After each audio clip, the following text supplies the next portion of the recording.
اللہ لا حاصل بھی عطا کر دیتا ہے۔ جو حاصل کا قدردان بنتا ہے اور میسر نعمتوں کے لیے شکر گزار ہوتا ہے، اسے اللہ لا حاصل بھی عطا کر دیتا ہے۔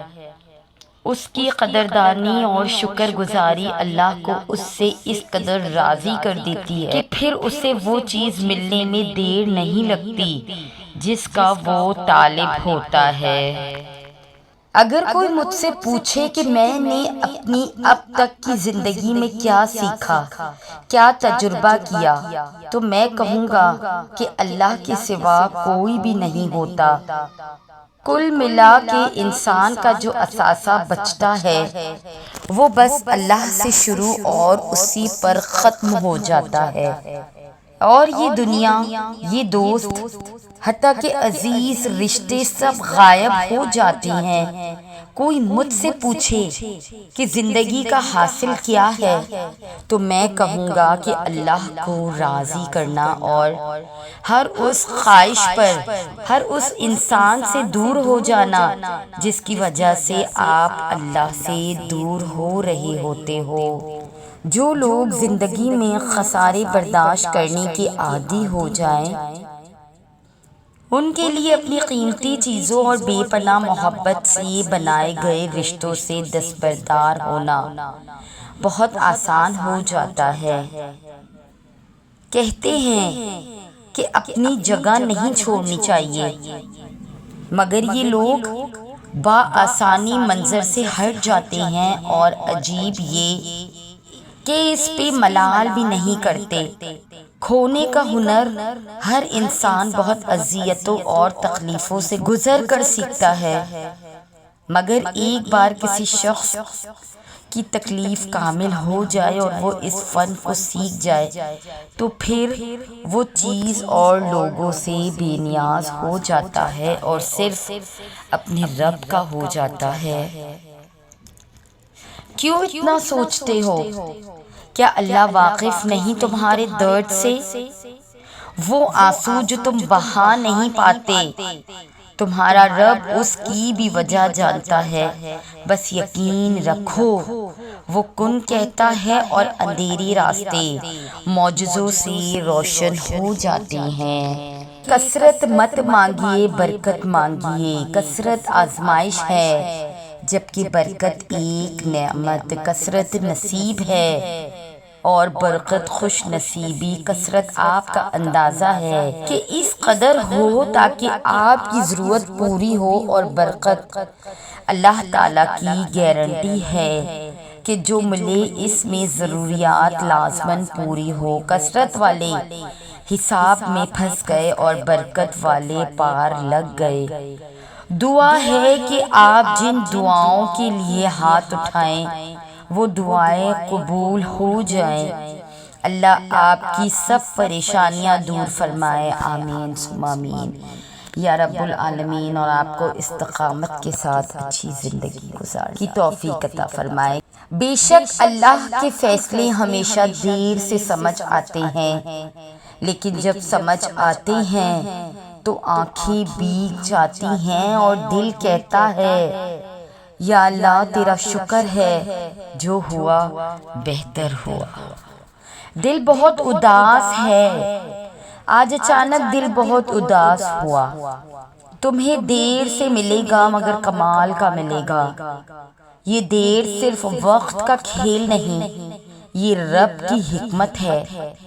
جب تمہیں صبر کے دائرے میں رکھ کر روکا جاتا ہے تو سمجھو کہ تمہارے لیے عام نہیں، خاص تیار ہو رہا ہے۔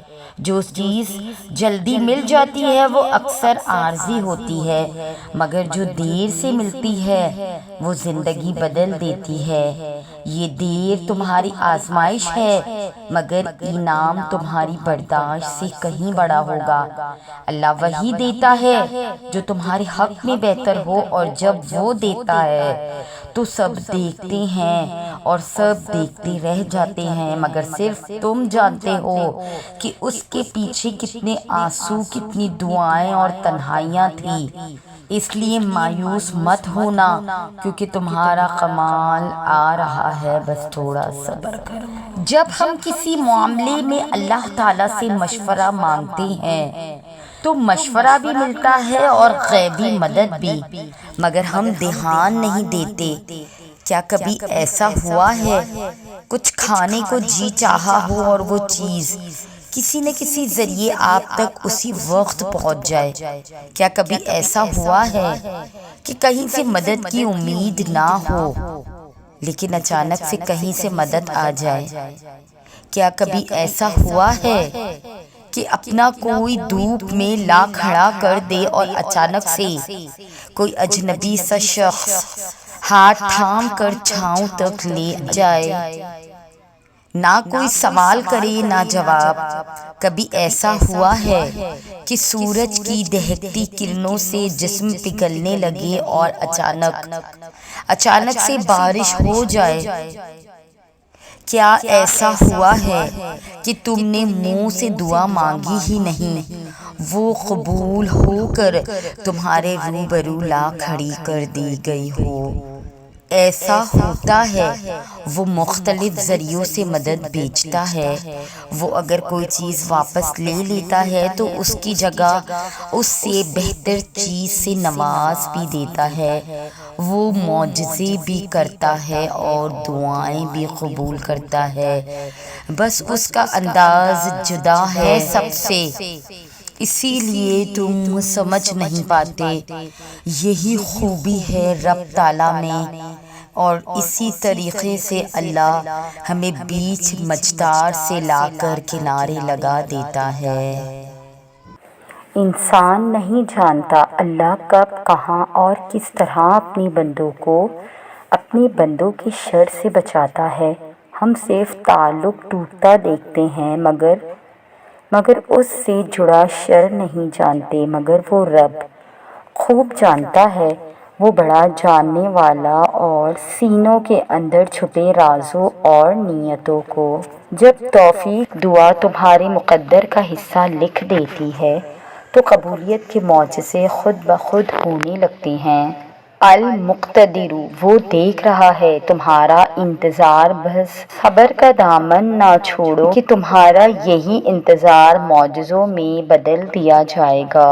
ہمیں لگتا ہے ہم بہت کمزور ہیں، جیسے اب کسی چیز کا سامنا نہیں کر سکیں گے، مگر جب حادثات سامنے آ کر کھڑے ہوتے ہیں تو ہم بے خوف ہو کر ہر خوف سے لڑ جاتے ہیں۔ انسان ایسا ہی ہوتا ہے، جن چیزوں کا سوچ بھی نہیں سکتا ان چیزوں کو بھی کر گزرتا ہے، کہ شاید یہی سفر ہے مسافر زندگی۔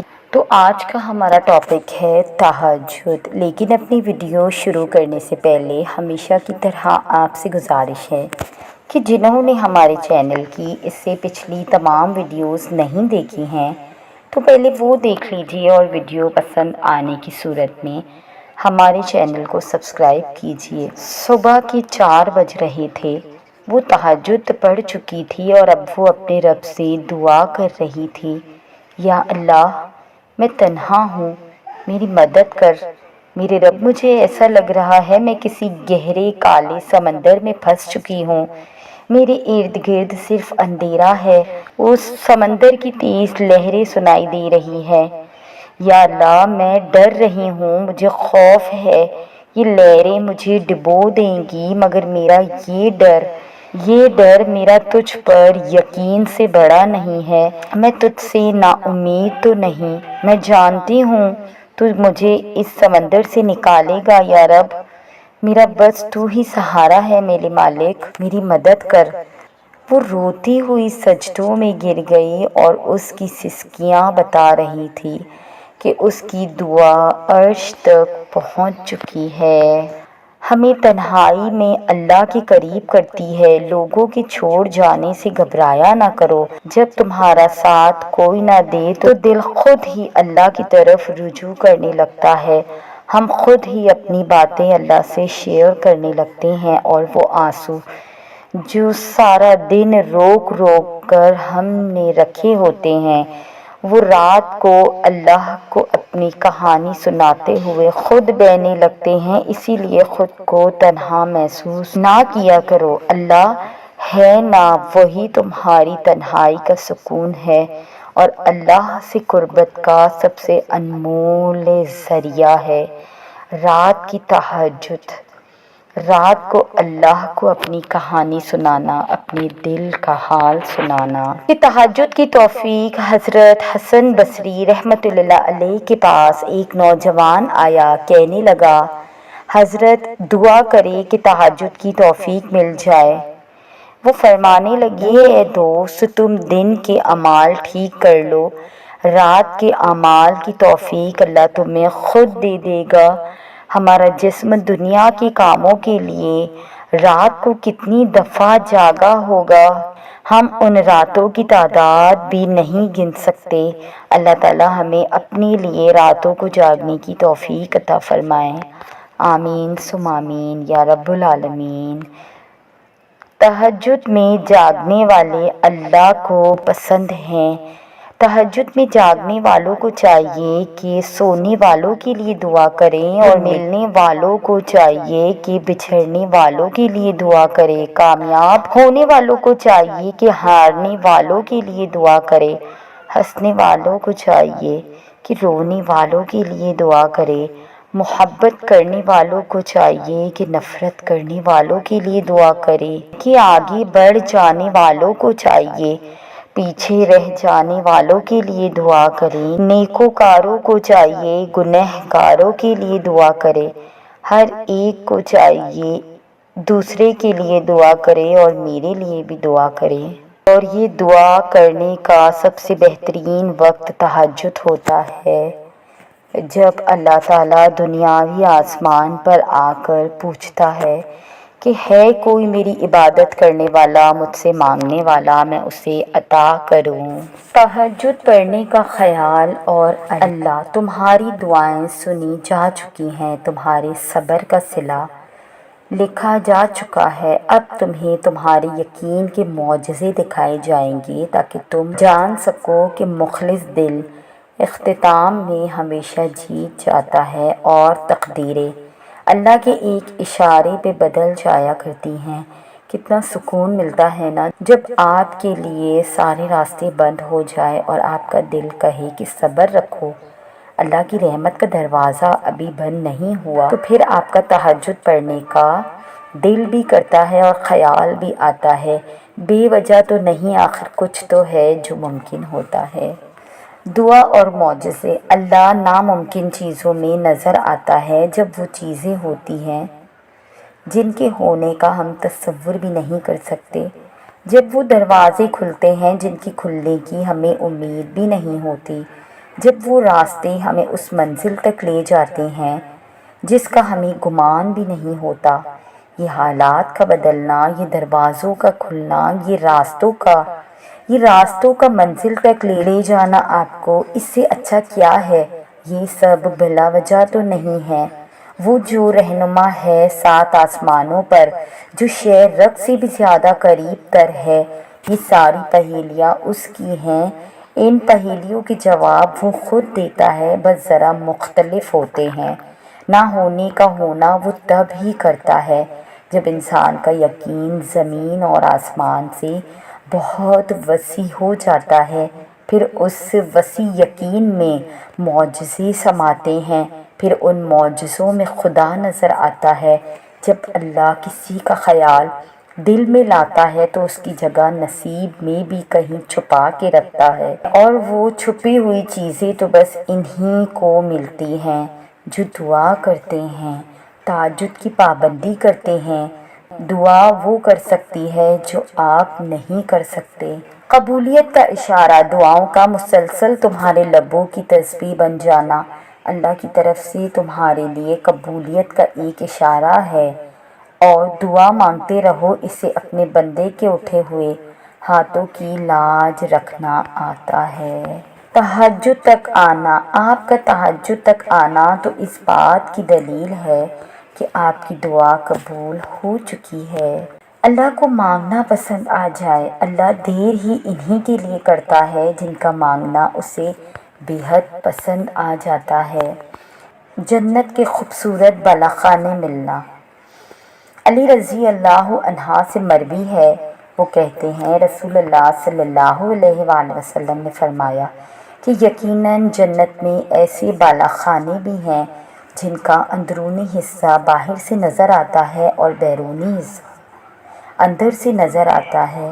تو ایک دیہاتی نے پوچھا، یا رسول اللہ صلی اللہ علیہ وآلہ وسلم، یہ کس کے لیے ہیں؟ آپ نے فرمایا، اس شخص کے لیے جو اچھی بات کرے اور کھانا کھلائے اور جب لوگ رات کو سو رہے ہوں تو صرف اللہ کے لیے نماز تہجد ادا کرے۔ تہجد کے وقت نماز کے بعد دعا مانگتے ہوئے سسکیاں بھرنا اور پھر یہ محسوس کرنا کہ میرے اللہ میرے روبرو بیٹھے ہیں، اور پھر اپنی ساری باتیں اللہ کو بتانا، اپنے سارے معاملات اللہ کے سپرد کرنا، کسی شخص کو اپنے اللہ سے مانگنا، اللہ سے ضد کرنا، بچوں کی طرح کسی کو اپنے حق میں بہتر سے بہترین کرنے کی دعا مانگنا، نصیب بدلنے کا کہنا، اپنا دکھ درد بتانا اور پھر کہنا کہ اللہ تعالیٰ یہ بندہ آپ کے کن کا منتظر ہے کہ کہہ دیجئے نہ ہو جائے مکمل ہماری داستان،